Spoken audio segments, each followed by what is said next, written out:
A palavra metafísica foi cunhada por Andrônico de Rhodes, cujo reuniu 14 títulos de Aristóteles em uma estante. A palavra vem do grego, significa além da física, além da natureza, além do nosso mundo sensível. A metafísica para Aristóteles era a filosofia primeira, pois ela buscava compreender a natureza fundamental sobre um determinado assunto. Para Aristóteles, o ser se diz de várias maneiras. Para isso, devemos conceituar a substância, que é pelo qual a matéria se constitui, e nela também há sua essência, e agem 4 causas sobre ela. Temos a causa formal, material, eficiente e a causa final. Vemos que Aristóteles, ao pensar sobre a natureza de algo, pensa de forma abstrata, que é a forma independente de pensar sobre a realidade que se apresenta a nós, de forma concreta. Leibniz, um polimata, adquiriu esses conceitos metafísicos acerca de pensar sobre a natureza fundamental da substância. Em um trecho de Discurso à Metafísica de Leibniz, ele afirma: acredito que aquele que meditar sobre a natureza da substância encontrará que toda a natureza do corpo não consiste somente na sua extensão, e que características se encerram em algo imaginário e de relativo a nossas percepções. E Leibniz continua falando que se pode duvidar que essas percepções se encontrem verdadeiramente na natureza das coisas. Ele exemplifica a cor. E de fato, a cor não é encontrada puramente na natureza. Ela é consequência de um comprimento de onda de uma luz. Mas não temos uma partícula de cor. A cor é uma característica de um corpo. Acerca do movimento dos corpos, Leibniz também tenta atribuir um conceito de além do que é observável. Em um dos seus primeiros trabalhos, intitulado Theoria Motus Abstracti, ele tenta introduzir leis abstratas ao movimento.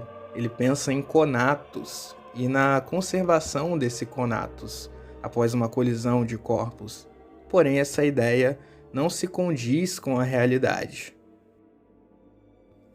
Em sua obra intitulada Specimen Dinâmico, publicada em um Acta Eruditorium, Leibniz tenta enunciar novamente suas leis do movimento, e ele introduz o conceito de vis viva. Leibniz, para comprovar sua teoria da vis viva, pensou em um corpo de massa 4m, localizado a uma distância x do chão, e outro corpo de massa m, localizado a uma distância 4x do chão. Leibniz, através desse experimento, afirmou que a força que cada corpo faria ao se colidir com o solo seria a mesma. Ele argumentou com o princípio da balança estática, onde para haver equilíbrio deve haver proporcionalidade entre massa e distância do eixo de rotação.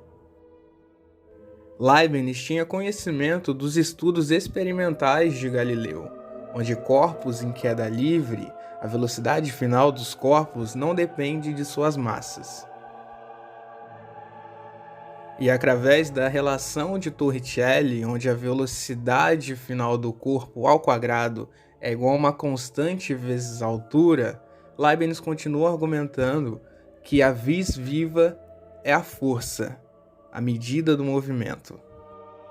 Leibniz então substitui os valores discutidos em seu problema.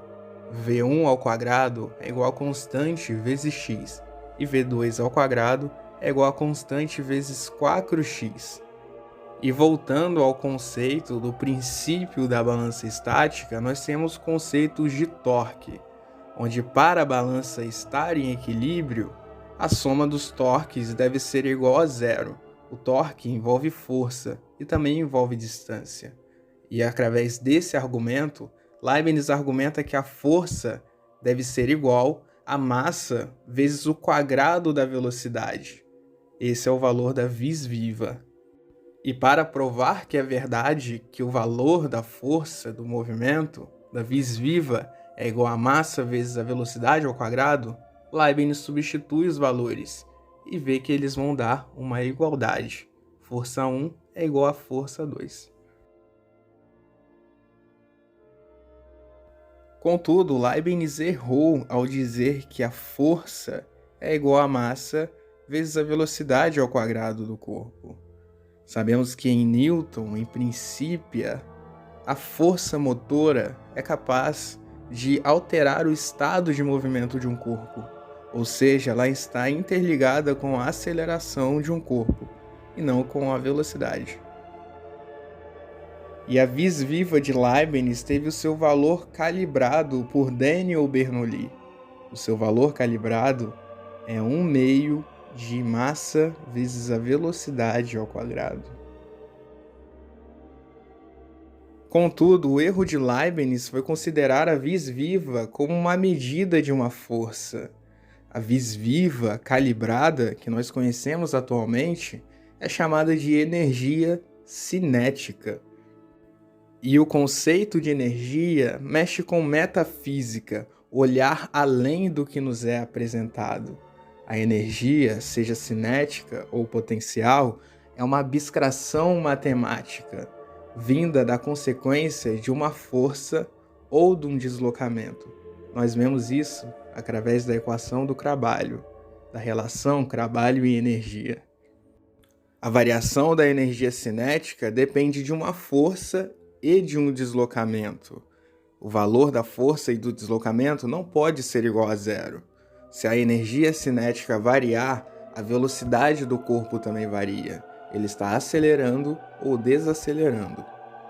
E, portanto, se a força for igual a zero, nós temos um movimento retilíneo e uniforme, pois a velocidade será constante. A variação da energia cinética é zero. A energia cinética inicial é igual à energia cinética final. Agora, caso o deslocamento for igual a zero, nós temos que o corpo estará em repouso, pois ele não se desloca.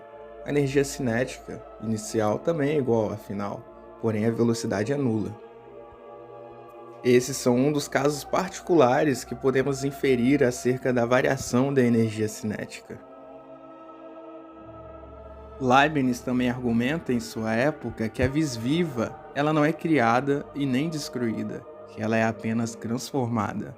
Nós sabemos isso através da conservação universal da energia, onde a energia cinética pode se transformar em atrito, energia potencial, térmica, etc. E os outros tipos de energia também podem se transformar em energia cinética.